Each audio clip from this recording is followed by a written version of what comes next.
Avant de connaître la femme, nous devons d'abord l'épouser. Moi, je pense que tiens, il devait avoir un monde de divorce. Quand on aime, on respecte. La personne qu'on aime, on respecte, on chérit cette personne-là. Et donc, quand on aime sincèrement, il n'y a pas de raison qu'on se sépare. Ou s'il y a des problèmes, quand on aime, on essaie toujours d'arranger ces problèmes-là. Tout ce que je peux proposer, c'est déjà de se marier. D'abord, il faut prendre conscience de l'acte qu'on va poser. C'est un mariage, c'est institutionnel, c'est aussi divin pour moi. Tout ce qui a trait à la religion, c'est divin. Et donc, il faut mesurer l'engagement dans lequel on se met. Mesurer l'engagement, on engage deux familles. Et aussi être sûr de ce qu'on fait, de ses sentiments pour la personne. Et lorsqu'on s'engage, il faut être responsable et d'y aller avec le cœur et la raison. Pour dire que si on s'est engagé dans quelque chose, il faut avoir le cran et la détermination pour parachever l'œuvre qu'on a commencé.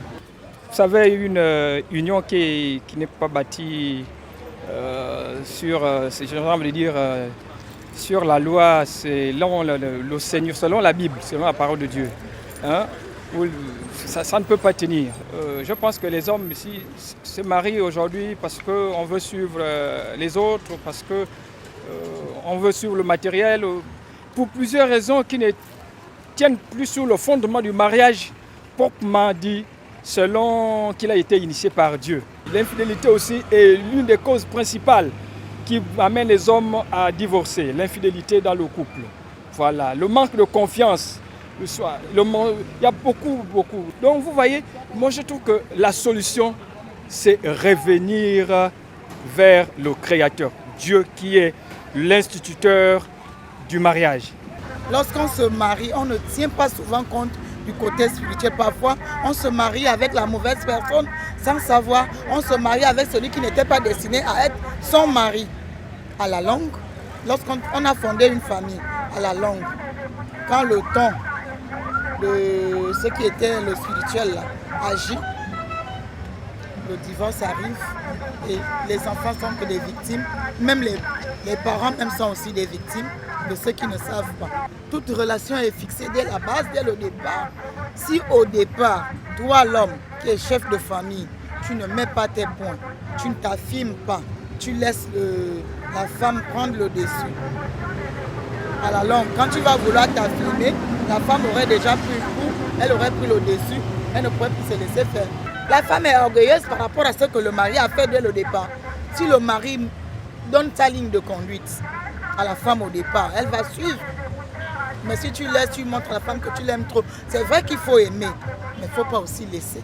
Libertinage dans l'amour entraîne aussi le mépris. Juridiquement, le droit là-bas, c'est un contrat. Et généralement, le mariage, à l'époque, c'était, on va dire, une forme d'union de famille. Donc, c'était plus ça va aussi un apport symbolique. Et les gens se mariaient par respect pour certaines familles, par amour aussi surtout. Et aujourd'hui, les choses ont plus ou moins évolué, on va dire évolué, mais dans le mauvais sens. Comme vous l'avez si bien dit, il y a le divorce.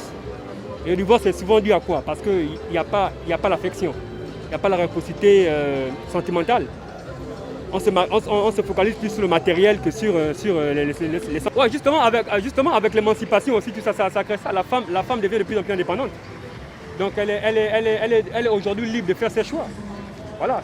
Par rapport au temps passé où naturellement c'était les patères familiales qui imposaient que voilà, toi tu es une femme, tu vas te marier à telle famille.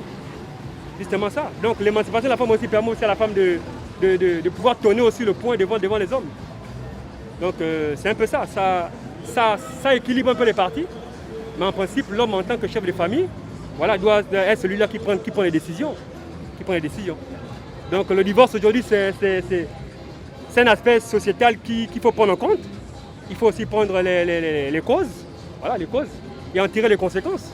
Bon, certainement, les hommes ont moins certainement de revenus. Les femmes travaillent actuellement déjà.